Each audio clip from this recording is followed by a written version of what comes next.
Okay, welcome to the video. SIG Guy here. In this video, I'm going to show you just how easy it is to remove and reinstall the backplate on your P365 slide using the new P365 striker removal tool. Let's get started.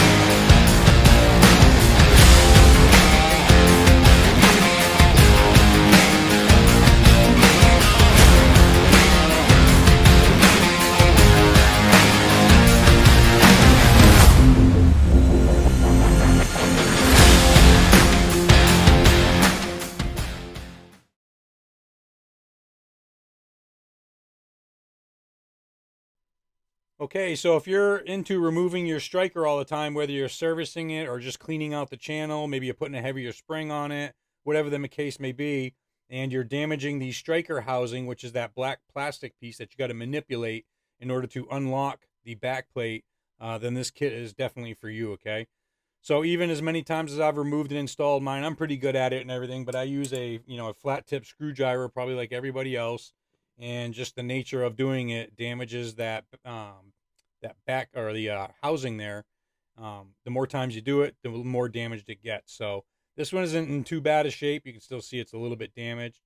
If this was brand new and then using the new striker removal tool, it would look brand new when I'm done doing it. So I'm going to show you how to do that right now. Basically, to remove this back plate on our 365 slide, the striker is kind of pushed into it from the spring, and it's kind of locking it into place. So what we need to do is pull the whole striker assembly forward to get it out of the cavity that is molded inside the back plate here on the inside, that is keeping it retained. So in order to move our striker forward, we got to actually have this locking tab here come in towards the center, and then where it can move into the center channel here slightly, it will allow us to pull that striker forward, and that will unlock that back plate. So rather than using the metal screwdriver to pull that over, we're going to use one piece of this kit, and that's the short wedge, okay? And you can see it's angled on one side. So that flat portion needs to go towards the outside, and the angled portion needs to go towards the tab that we need to unlock, okay? So we're going to insert this right here, just like that. And we're going to push that in as far as it'll go. And you can see how it moved that tab in towards the center. Okay? Easy, right? So then we're going to take our second one, the longer wedge, and it's angled on both sides, so this can go in either way. We're going to put that in the rear in between the back plate and that tab that just got pushed in towards the center. Okay? So we put that in there like that, and we push that down in there. Now that's pushing the striker forward. Okay, and as you can see, we have not damaged that striker housing at all, as this is 3D printed out of PLA CF, so carbon fiber reinforced PLA, basically like plastic with carbon fiber in there. So it's nice soft substance. It's not going to mar up the striker housing there. So now that it is pushed slightly forward, we can actually remove the short one. Okay, and then all that's left to do is pull your back plate and the wedge out at the same time, just like that. Okay, so you can see just how easy it was using these two pieces instead of a screwdriver to remove the back plate on the slide. So now we can remove our striker assembly, and you've got to push it on the striker safety there, and it is spring loaded, so if you let go, those two pieces are going to fall out of there. But you can see how the striker housing on this one is a little bit mucked up. It's not too bad, but I've removed and installed this one a gazillion times. You can get just the striker housing now, this black plastic piece. It's available on sigguy.com under the 365 small parts, as well as many other SIG pistol factory parts.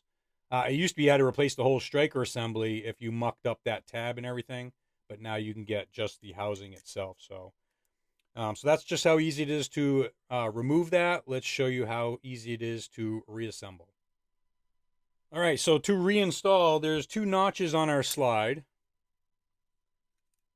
One on this side right here. Right here. And the corresponding notch on the other side. Right here. So those 2 notches are what our backplate slide into. Okay, this ridge right here on our backplate, and the corresponding one on the other side. Okay, so it's going to slide up into those 2 notches. So we got to get our striker in far enough for our backplate to be able to go into those 2 notches. Okay, so typically what you do is you push in on your striker. Okay, and then you pull that retaining tab in towards the center channel again so it can drop down even more. And then you put your back plate in there just like that. It actually kills your finger when you're doing it. If you don't have good hand strength, it's impossible to do this because you can't push it in hard enough to get that back plate in there, okay? So sometimes they go super easy, sometimes they go pretty hard. Generally, they go pretty hard. So using the tool, this is what we're calling the pusher, okay? It's basically half of what the back of the striker looks like. Okay, so we're going to use that to insert that into the striker just like that. So we have the half moon part that goes straight up.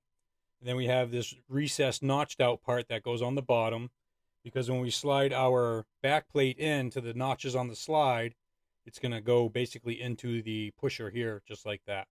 Okay, so once the back plate is pushed up against our pusher, it'll be enough to capture that striker. We can actually pull our pusher out of there and then slide our back plate completely on. Okay. So to demonstrate, we'll take our pusher, we'll put it into our striker just like that. You can see I pushed it in. I'm going to use my finger to pull in on that retaining tab there. You can see it dropped in even more. Okay. I can hold this all day long and it's not hurting my finger.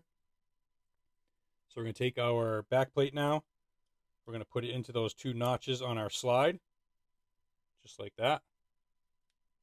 I can release that pusher. I can pull the pusher right out of it. And I can finish by pushing my back plate all the way into place. And finally, the last step, basically just make sure that the center cavity there is clear of the retaining tab. You can see mine's kind of sticking out into that center cavity a little bit. The retaining tab needs to be all the way towards the side, and if yours is brand new and in good condition, it'll just pop over there by itself. But as your housing gets mucked up, if you haven't, if you don't use the SRT kit, it's going to get ruined a little bit. Well, now it needs just a little bit of help being pushed back towards the side. So I'll just use this broken nylon tip brush. I'm just going to push that towards the side. Now you can see that whole center cavity is completely free and clear.